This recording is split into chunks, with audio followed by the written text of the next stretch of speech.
하늘의 사람들 108번째로 부활에 관한 문제라는 제목을 가지고 여러분과 함께 하나님 은혜의 말씀 좀 나눴으면 좋겠습니다. 부활에 관한 문제. 우리는 지난번까지 더둘로가 바울에 대해서 거짓 증거들을 내면서 바울을 참 어렵게 만들었죠. 근데 그 안에는 진실이 하나도 없었어요. 그래서 오늘 본문의 말씀은요, 바울이 사실은 그 거짓 증거에 대해서 변론하는 내용이 오늘 본문의 내용입니다. 그리고 오늘 여러분과 함께 읽었었던 이 한 절의 말씀은 사실 그 바울이 말하는 최후 변론, 마지막 결론에 말하는 이 최후 변론인데, 변론의 내용 자체도 다 중요하기는 하지만 이 마지막 한 절이 가지고 있는 부활에 관한 문제, 이것이 진짜 바울이 얘기하고자 하는 핵심이기 때문에 이 한 가지를 가지고 여러분과 함께 도대체 바울이 부활의 어떤 문제를 가지고 이 법정까지 쓰게 되었는지를 여러분과 함께 좀 살펴봤으면 좋겠어요. 사실 저와 여러분이 좀 생각해 볼 필요가 있는 것이, 부활의 주님을 만나지 않았더라면 바울뿐만이 아니라 저와 여러분이 오늘 이 자리에 있을 필요도 없습니다. 황금 같은 이 주일날 할 게 얼마나 많습니까? 우리의 인생을 그렇게 힘들게 고단하게 좁은 길을 갈 필요가 없어요. 우리의 삶들을 괜히 남들 눈치 보면서 그렇게 열심히 살 필요 없어요. 그냥 나만을 위해서, 우리 가정을 위해서, 내 인생만을 위해서 그냥 그렇게 살아가도 되지 않겠습니까? 그런데 왜 이렇게 우리의 인생이 고단할까요? 부활의 주님을 만났기 때문이라는 거죠. 자, 부활의 주님을 만났다. 이 부활과 관련되어진 수많은 문제들이 무엇인지를 오늘 세 가지만 좀 여러분과 함께 그 이슈를 좀 다루면서 부활 속에 담겨진 진짜 참된 신앙의 모습이 무엇인지를 묵상해 보기를 원합니다. 첫 번째, 여러분하고 같이 부활의 문제에 대해서 보고 싶은 것은 두려움이라는 문제입니다. 두려움. 우리는 부활하신 예수님을 만났을 때 인간이 가진 모든 두려움의 문제들을 다 해결할 수 있을 거라고 얘기하고 또 그렇게 믿고 있습니다. 여러분 믿으십니까? 저와 여러분의 모든 두려움의 문제가 부활하신 예수 그리스도와 함께 해결된 것을 믿으십니까? 아멘. 근데 중요한 것은 실제로 우리 인생 가운데 수많은 두려움의 문제가 오면 이게 민가해진다라는 게 문제죠. 예수님을 믿었었던, 따랐었던 제자들의 모습이 그랬습니다. 2000년 전으로 잠깐만 우리와 함께 넘어가서 요한복음 20장에 가보면은요, 예수님이 십자가에서 돌아가셨을 때 죽자마자 유대인들의 시선을 피해가지고 전부 다 제자들이 어디로 가죠? 마가의 다락방으로 몰아가서 그곳에 숨어서 유대인들의 시선을 피해 지내게 됩니다. 이때 사도 요한은요, 성경의 20장에 보면 이렇게 기록합니다. 마가 다락방의 창문과 모든 문들을 걸어 잠궜다라고 표현해요. 원어 성경에는요, 자물통을 잠갔다. 마치 이 집에 아무도 없다라는 거예요. 뭘 얘기하는 거죠? 그만큼의 공포와 죽음의 두려움에 사로잡혀 있는 예수님의 제자들의 모습을 나타내고 있다는 것입니다. 이랬었던 그들을 예수님께서 시공간을 초월해서 모든 게 잠겨 있는데도 불구하고, 아무도 못 들어오게 막고 있는데도 불구하고 그곳을 뚫고 들어가셨다는 거예요. 그리고는 예수님이 처음에 뭐라고 얘기했죠? 샬롬, 주님의 평강이 너희 가운데 있기를 바란다.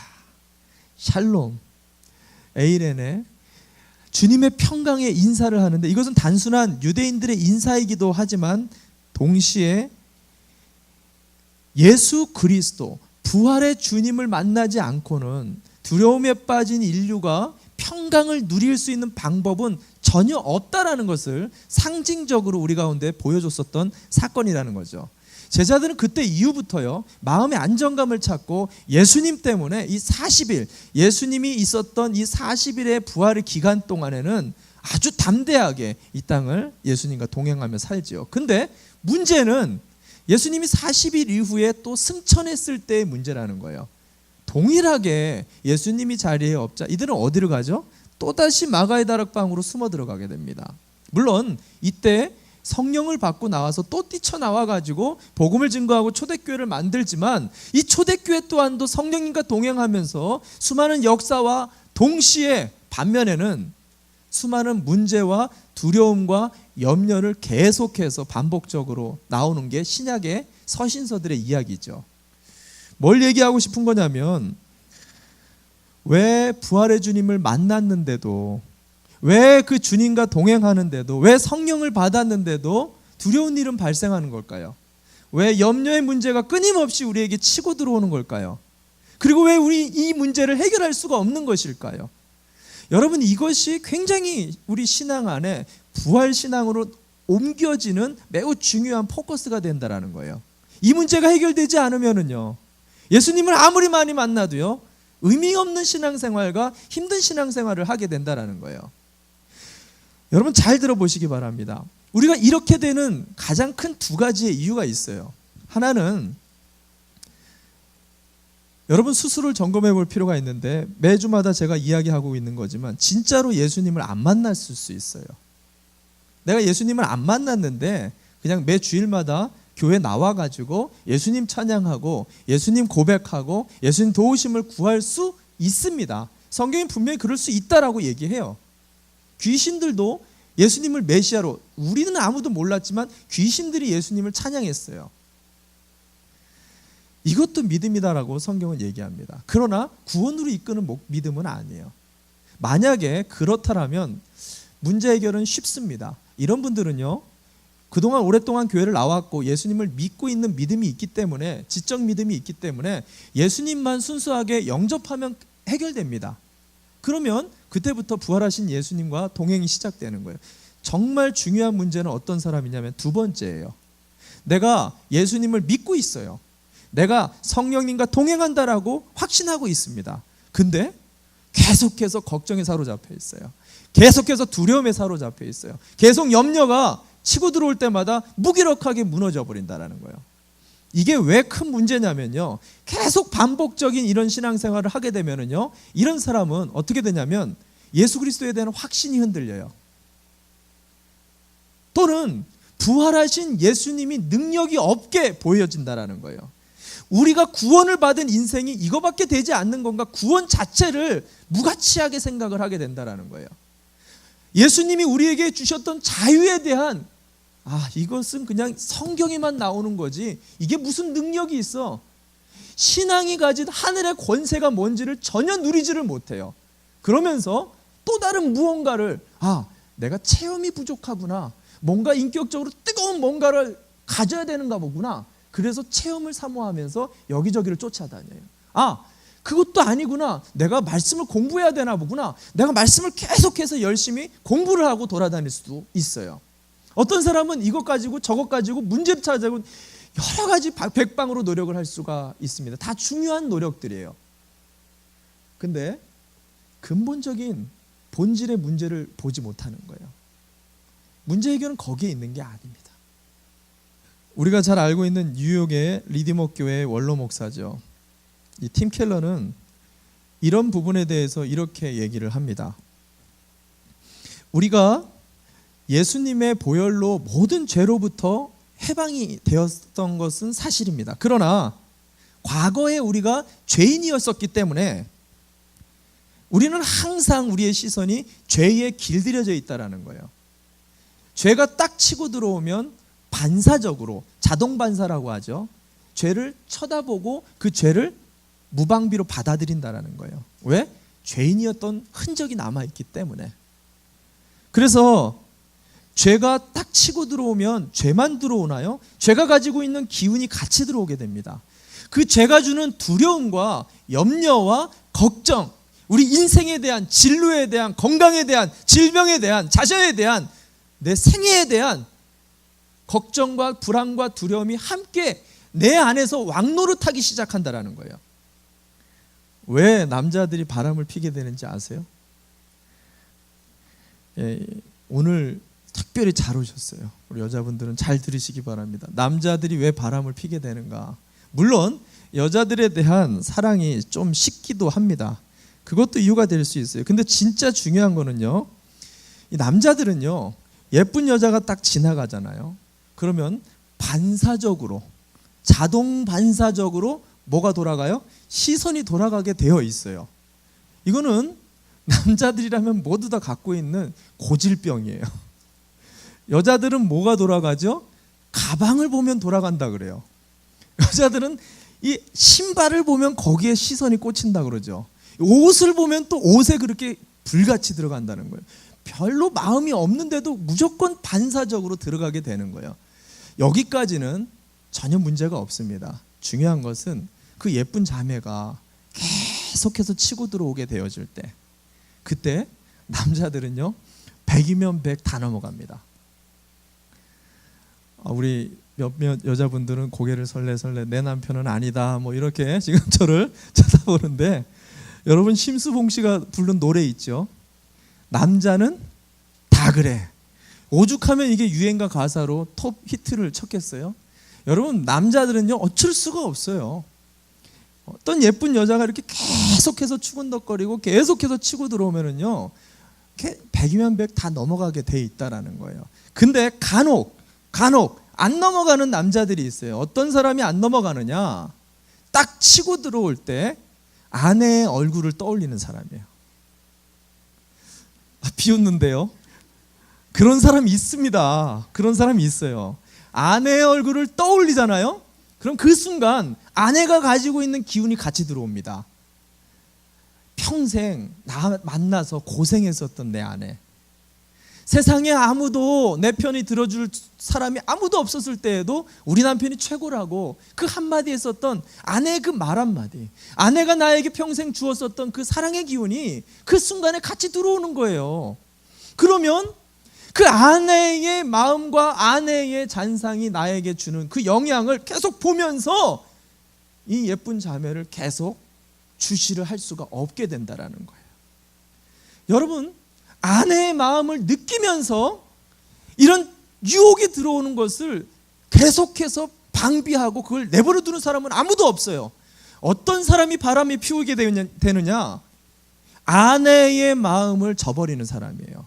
아내의 잔상을 꺼버리는 사람이에요. 아내의 생각을 턴오프, 완전히 꺼버리고 이 죄의 유혹이 들어올 때 그것을 무방비로 계속해서 받아들이고 그걸 즐기는 사람, 결국은 그 사람이 바람을 피우게 되는 거예요. 죄라는 원리가 그렇다라는 거예요. 죄가 언제든지 치고 들어올 때요, 우리는 반사적으로 죄를 바라보게 되어 있어요. 우리가 죄인이었기 때문에 거기까지는 괜찮습니다. 그럴 수 있어요. 근데 계속해서 그것을 즐기고 계속해서 그것을 탐닉하고 그것을 붙잡고 있어서는 안 된다는 거예요. 그때 예수 그리스도의 은혜를, 공로를 생각해야 된다는 거예요. 예수님께 시선을 다시 돌려야 된다는 거예요. 예수님이 주시는 기운을 다시 받아들여야 된다는 거예요. 그럴 때 죄는 우리 가운데 들어올 틈을 볼 수가 없게 된다는 거예요. 하늘의 기운이 그리스도를 통해 우리 가운데 들어오기 때문이에요. 바울이 뭐라 그래요? 고린도전서 3장 16절에 뭐라고 하죠? 우리 가운데 예수님이 없어서 우리가 죄에 무너지는 게 아니에요. 너희가 하나님의 성전인 것과 너희 안에 뭐예요? 성령이, 예수의 영이 너랑 지금 같이 있는 걸 모르느냐? 예수님은 이전에도 계셨고요, 지금도 저와 함께 계시고요, 우리와 함께 거하시는 임마누엘의 주님인 것을 믿으시기 바랍니다. 문제는 턴오프, 예수님의 잔상을 우리가 꺼버리는 거예요. 무시해버리는 거예요. 듣지 않는 거예요. 보지 않는 거예요. 그래서 히브리 기자가 뭐라고 얘기하죠? 우리의 믿음을 지킬 수 있는 유일한 방법 하나를 히브리서 12장 2절에 뭐라고 얘기하냐면, 믿음의 주요, 우리를 온전케 하시는 그 예수만 바라보라. 예수만 바라보는 방법 밖에는요, 신앙생활 승리하는 방법이 없어요. 영어 NIV 성경에는 조금 더 강조를 해가지고 기록했는데, Let us fix our eyes on Jesus. 픽스라는 단어가 추가됐어요. 픽스가 뭐죠? 고정되어 있다는 거예요. 못 박혀야 된다는 거예요. 우리의 시선은요, 죄에 길들여져 있단 말이에요. 거기에 습관이 들여져 있어요. 자꾸만 시선이 돌아간다니까요. 내가 조금만 24시간 동안 주님을 조금이라도 놓치면은요, 우리는 언제든지 우리의 시선은 죄에 가 있어요. 이미 즐기고 있어요. 그것에 탐닉하고 있어요. 못 박아야 돼요. 의식적으로라도 딱 근심이 치고 들어올 때 예수님의 이름을 딱 잘라내야 돼요.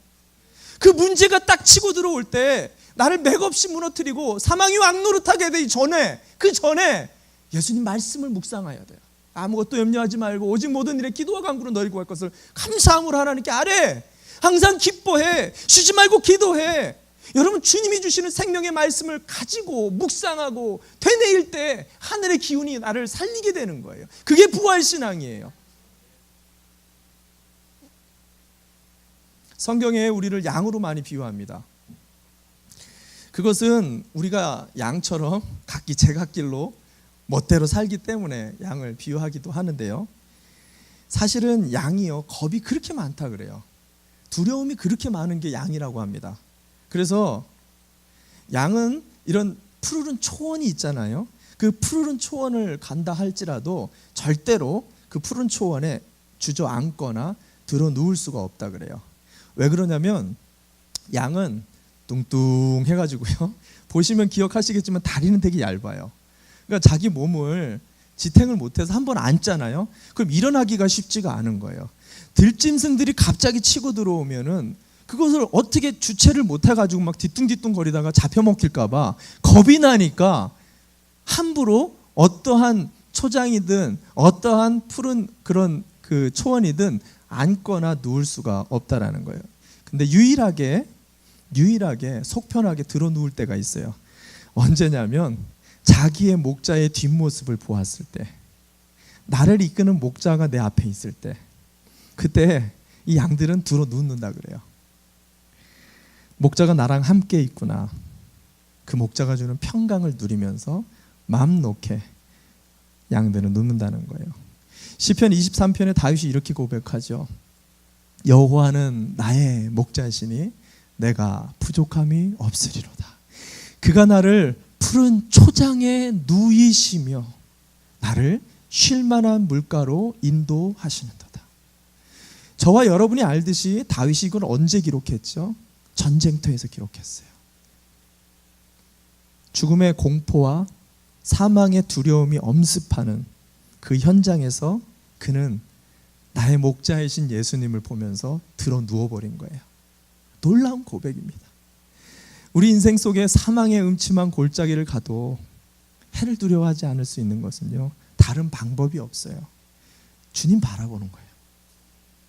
주님이 주시는 하늘의 위로를 붙잡는 거예요.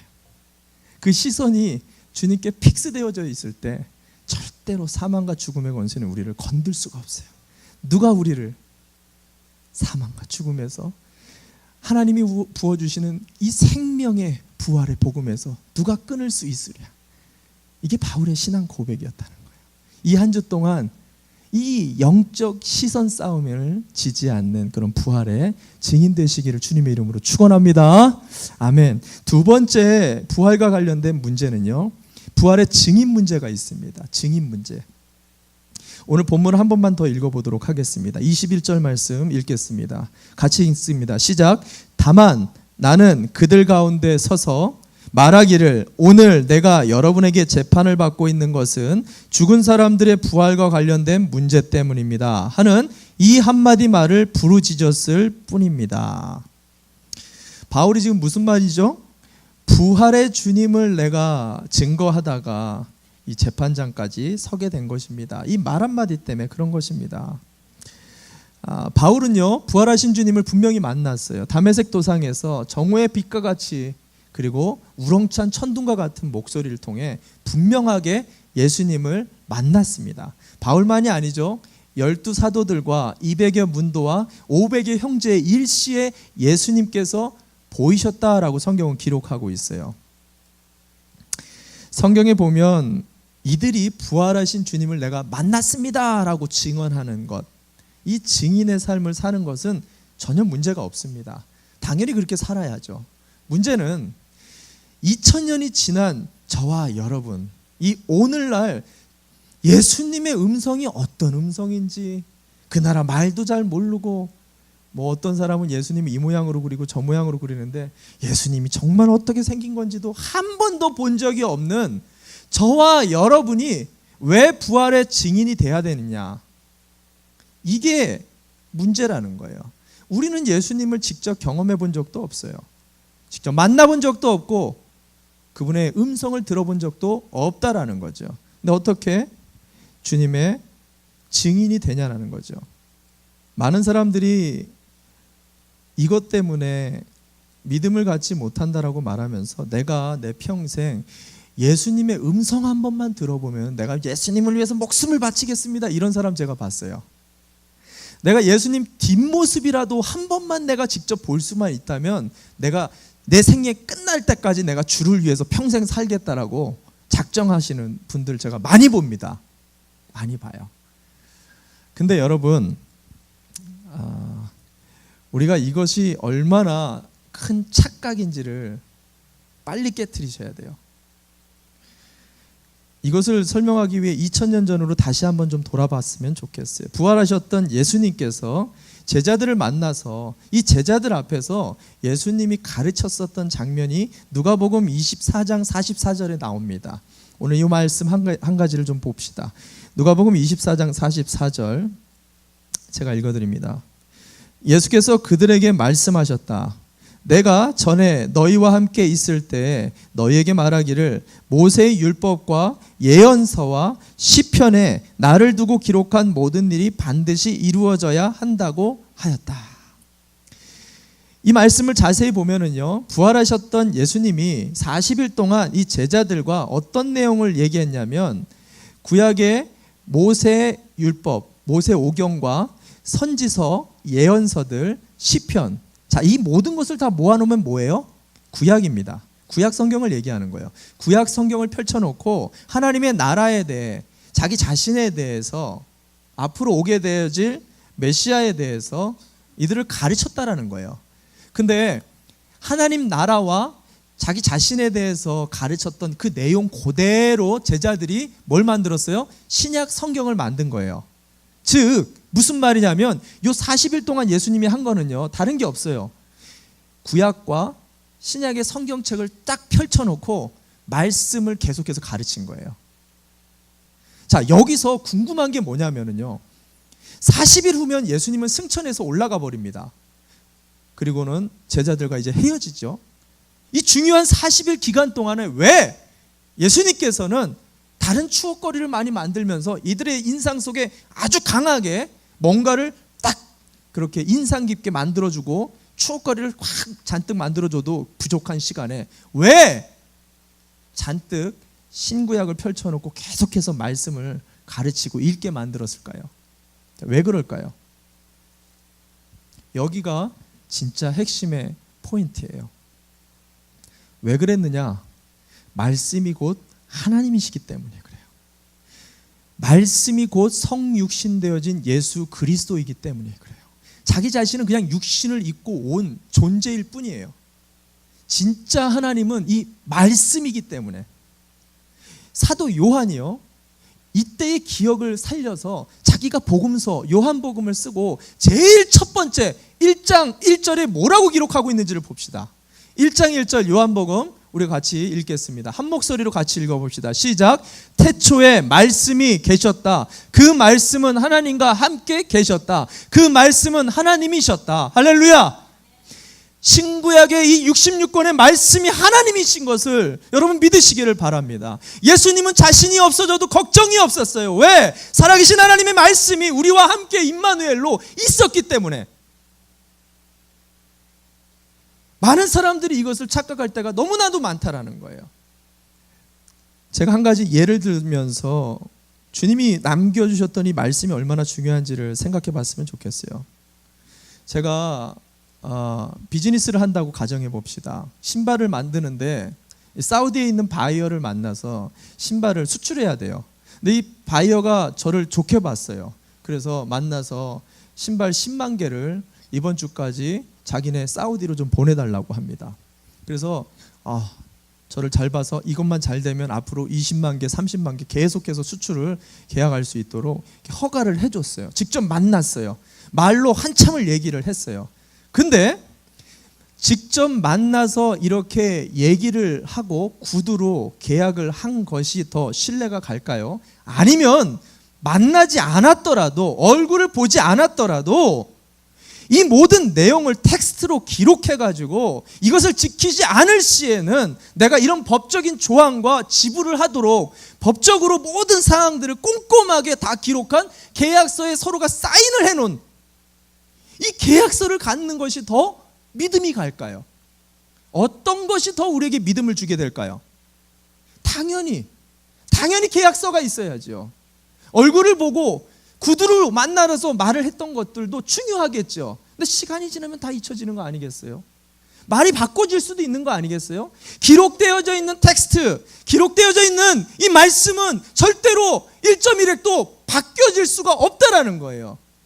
옛 계약, 새 계약, 신약과 구약은 하나님이 우리에게 주신 철저하게 내가 이만큼 너희를 사랑한다, 내가 반드시 너희를 구원하겠다, 내가 너희를 위한 나의 하나님이 되고 너희는 나의 백성이 되겠다라는 것을 철저하게 기록하고 계약하고 사인해서 피로 물들인 책이 바로 예수 그리스도의 이 복음의 성경인 것을 여러분 믿으시기를 바랍니다.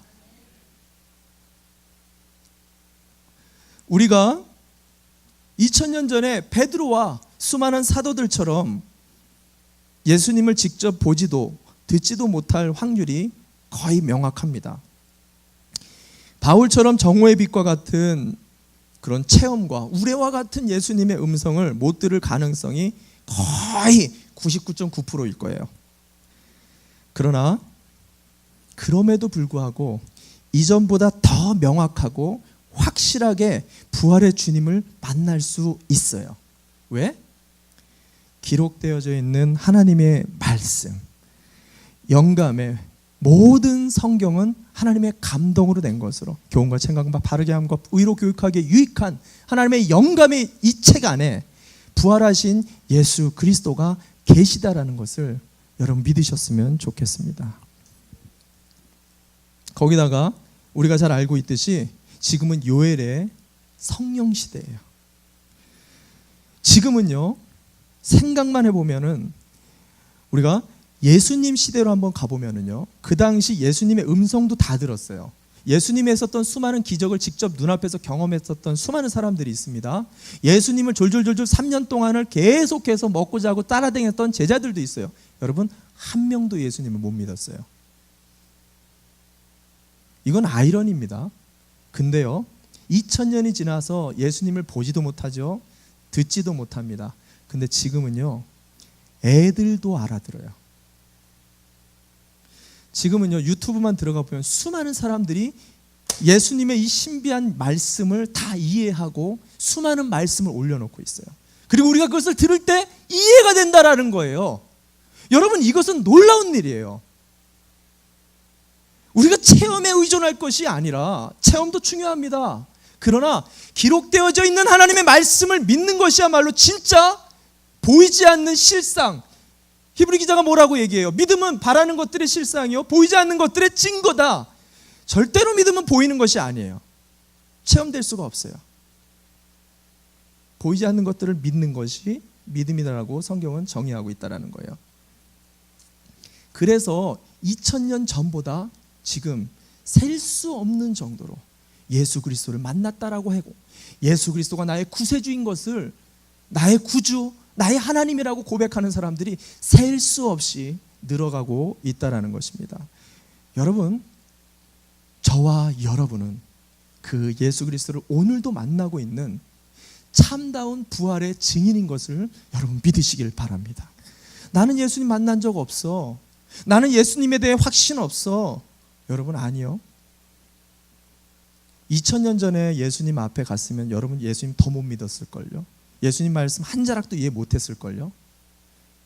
이 시대 은혜의 시기이기 때문에 놀라운 은혜를 우리가 받고 있는 거예요. 저와 여러분이 부활하신 예수님을 날마다 만나는 복된 한 주 되시기를 주님의 이름으로 축원합니다. 마지막으로 세 번째는 부활과 관련된 문제, 이것은 상처의 문제입니다. 상처의 문제. 신앙생활을 하다 보면은, 교회를 다니다 보면은요, 제일 두려운 게 저는 상처라고 봅니다. 상처. 상처를 입기도 하고 우리가 상처를 사람들에게 주기도 하죠. 상처 때문에 하기도 싫고 상처 때문에 사람도 만나기 싫고 심지어는 상처를 받기 싫어서 교회를 나가지 못하는 사람들도 있습니다. 근데 성경에 보면 바울은요, 이 상처를 갖다가 매우 사모합니다. 그리고 이 상처를 날마다 자랑해요. 그리고 마치 문신처럼 상처를 내 몸에 가지고 있다라고 훈장처럼 자랑하는 장면이 나옵니다. 뭐냐면 갈라디아서 6장 17절 말씀 한번 볼까요? 갈라디아서 6장 17절 말씀 제가 읽어드립니다. 갈라디아서 6장 17절 말씀 제가 읽어드립니다. 이제부터는 아무도 나를 괴롭히지 마십시오. 나는 내 몸에 예수의 상처 자국을 지고 다닙니다. 이 말을 그대로 원어를 직역을 해보면 이런 말이에요. 야, 너희들 나 건들지 마. 나 이런 사람이야. 나 예수님 흔적 있어. 나 예수님 상처 있거든. 예수님 때문에 상처 입은 거 이따만큼이거든. 야, 니네 아무도 나 건들지 마. 자랑하고 있는 거예요. 바울은요, 수많은 예수님 때문에 받았었던 우리가 알고 있는 셀 수 없는 그 상처들이요, 바울에게는 자랑거리였어요. 여러분, 그리스도인들이요, 우리 신앙생활 하면서 우리 성도들이 한 가지 깨트려야 될 생각이 하나 있어요. 상처에 대한 생각들입니다. 정말 중요한 거예요. 이게 얼마나 중요하냐면요, 우리가 부활을 하잖아요. 우리가 반드시 부활하잖아요. 부활을 해도 상처가 없어지지 않는답니다. 우리가 일반적으로 부활을 하는 거에 대해서 이렇게 알고 있을 때 어떻게 알고 있냐면, 부활할 때 육체는 우리 인생에서 가장 아름다웠을 때 육체로 회복이 되잖아요. 그래서 장애를 입거나 교통사고를 나거나 몸이 막 망가졌거나 이러면 전부 다 가장 아름다웠을 때의 모습으로 정말 내가 가장 프라우드한 그런 아름다운 영광의 형체로 하나님은 우리의 몸을 회복시켜 주실 겁니다. 근데요, 우리가 신앙생활을 하면서 받았었던 그 상처들, 그거는 그대로 갑니다. 그대로 가요. 왜 그러느냐? 여러분, 예수님이 그랬어요. 예수님이 부활의 첫 열매로 십자가에서 죽으셨다가 부활했는데요, 그 손에 못자국이 그대로 있었다라고 기록합니다. 그 옆구리에 창자국이 그대로 있었다라고 성경은 기록하고 있다라는 거예요. 여러분, 이게 예수님에게 어떤 의미인지 아십니까? 예수님이 십자가에서 흘렸었던 이 아픔과 고통, 추악한 그런 수치와 모욕의 흔적이에요. 정말 잊어버리고 싶었었던, 다시 기억하고 싶지 않은 죽음과 두려움의 흔적이 바로 이 못자국과 창자국이었다라는 거죠. 억울함과 수치 모욕을 다 받았었던 그 흔적이 만약에 여러분에게 있다면 이거 계속 평생, 아니 영원의 시간을 이거 달고 사시고 싶으신 분이 계실까요? 없을 거예요. 근데 가장 영화로운 모습으로 부활해야 될 그 시점에 예수님이 왜 지우고 싶었었던 그 흉악한 상처의 몰골로 제자들 앞에 나타났냐라는 거예요. 물론 신학자들은 그럽니다. 예수님인 것을 증명하기 위해서 그런 모양으로 나타났을 거다. 물론 그것도 있습니다. 근데 그것보다 더 훨씬 중요한 영적 의미가 있어요. 뭐냐? 예수님에게 이 흉악한 상처의 자국들은요, 주님이 우리를 얼마나 사랑하셨는지, 주님이 우리를 얼마나 사랑했었는지를 나타내는 사랑의 흔적이었다라는 거예요.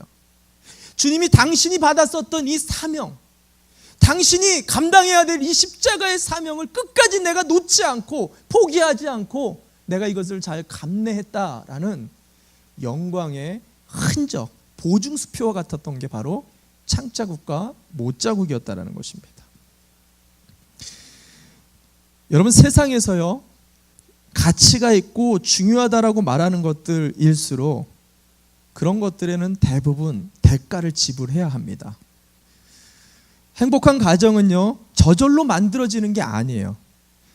그런 가정을 곰곰이 살펴보면은요, 부모와 자식 간의 그런 수고와 말 못할 사랑과 용서와 희생, 그 아픔의 십자가가 그 안에 흐르고 있는 것을 우리가 볼 수 있다라는 것입니다. 목장을 볼 때도 그렇습니다. 교회도 그렇더라고요. 겉으로 보면은 아무렇지도 않은 것 같아요. 겉으로 보면은 그냥 그렇게 다들 열심히 하니까 돌아가는 것 같습니다. 다 좋은 사람들이 모였으니까 교회라는 곳이 아무 문제 없이 그냥 그렇게 돌아가는 것 같이 보여요. 조금만 까보면은요, 그 영적인 공동체가 유지되기 위해서 새벽마다 눈물로 부르짖는 사람들이 있어요. 그 피 흘림을 감내하면서 이를 악물고 영적 전투의 치열한 현장에서 수많은 창을 맞으면서도 주님 바라보면서 나가는 권사님들이 있고 집사님들이 있더라고요. 그 영적 현장에 쓰러지지 않는 영적 아비와 같은 형제들이 있고 자매들이 있는 그 교회가 하나님의 살아있는 교회로 세워지게 되더라고요. 우리가 신앙생활을 하면서 주고받는 이 상처들은요, 부끄러운 게 아니에요. 수치와 모욕일 수도 있겠지만 그 속에는 내가 주님을 이만큼 사랑합니다. 내가 주님 맡겨준 이 영혼을 위해 내가 이만큼 희생했습니다.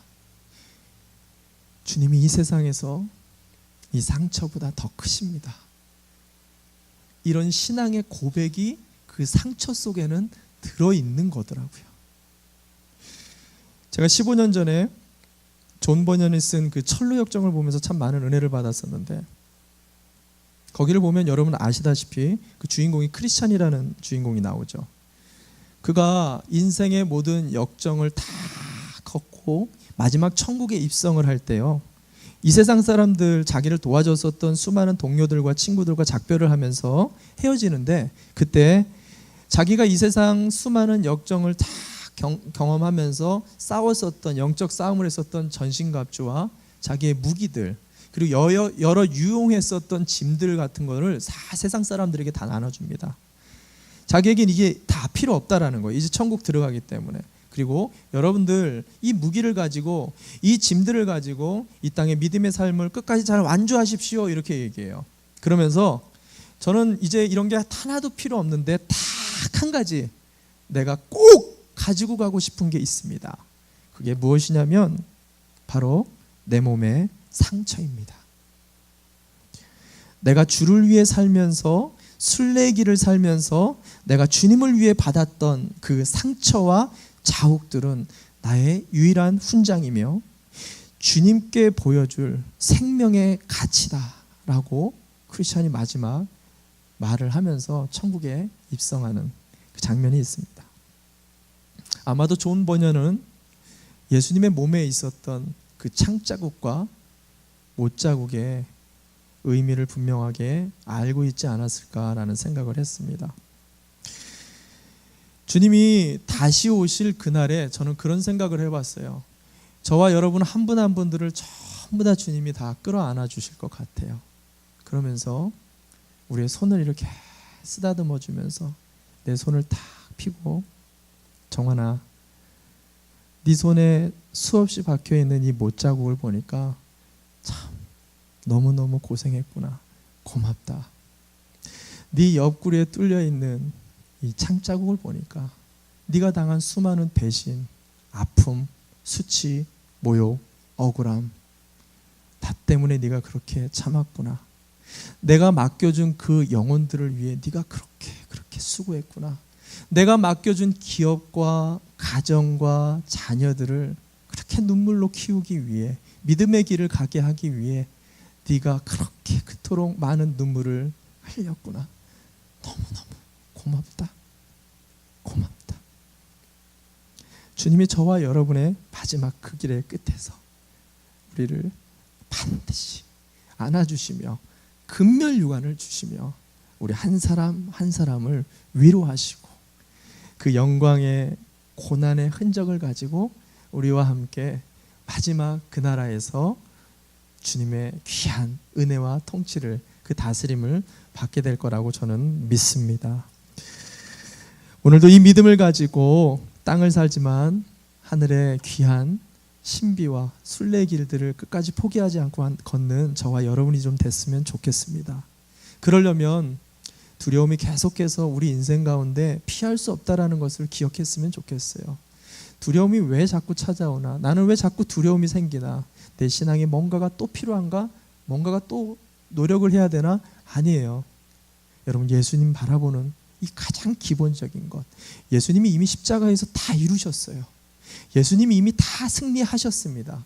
그것을 믿고 오늘도 우리 인생 가운데 당하는 수많은 상처들을 잘 딛고 일어서며 예수 그리스도의 말씀 붙잡고 승리하시는 복된 한 주가 되시기를 주님의 이름으로 축원합니다. 우리 함께 자리에서 일어납시다.